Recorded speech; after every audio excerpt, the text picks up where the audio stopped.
అదేళ్ళు అధికారంలో ఉండి పెద్ద ఎత్తున కుటుంబము తెలంగాణ వనరులను కొల్లగొట్టి విధ్వంసానికి పాల్పడి కొత్త రకమైన అవినీతి అక్రమాలకు తెరలేపి ఇవాళ మేమే నిజాయితీపరులం అని మాట్లాడుతున్నారు. ఎలా మాట్లాడగలుగుతున్నారో నాకు అర్థం కావడం లేదు.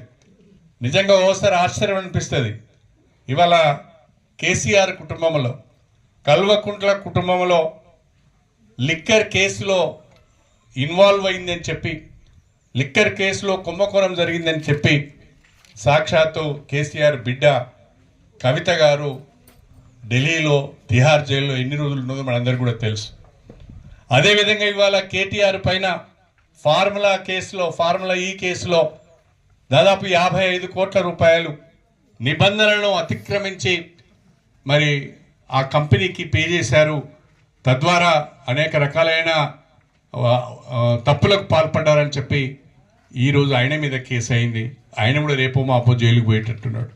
కాళేశ్వరం ప్రాజెక్టు విషయంలో కేసీఆర్, హరీష్ రావు గారు అనేక రకాలైన సాంకేతిక పరమైన ఇతరత్ర తప్పులు చేశారు.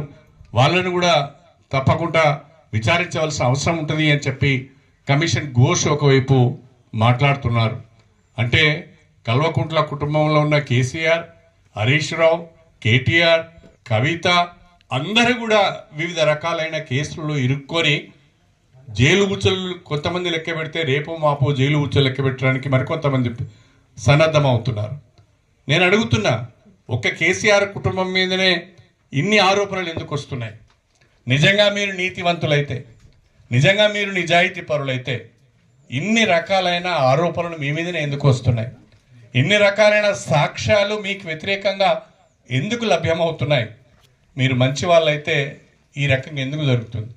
నేను అడుగుతున్నా, 2014 ముందు కల్వకుంట్ల కుటుంబం యొక్క ఆస్తులు ఎన్ని?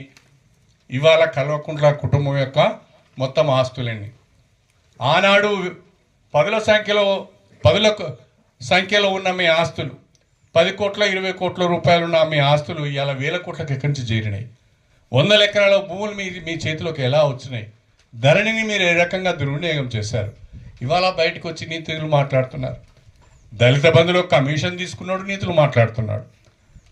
దళిత బంధులో మా దళిత సోదరులను మోసం చేసి 1-2 లక్షల రూపాయలు వసూలు చేసి నీకు దళిత బంధు ఇస్తానని చెప్పినోడు ఇవాళ నీతులు మాట్లాడుతున్నాడు.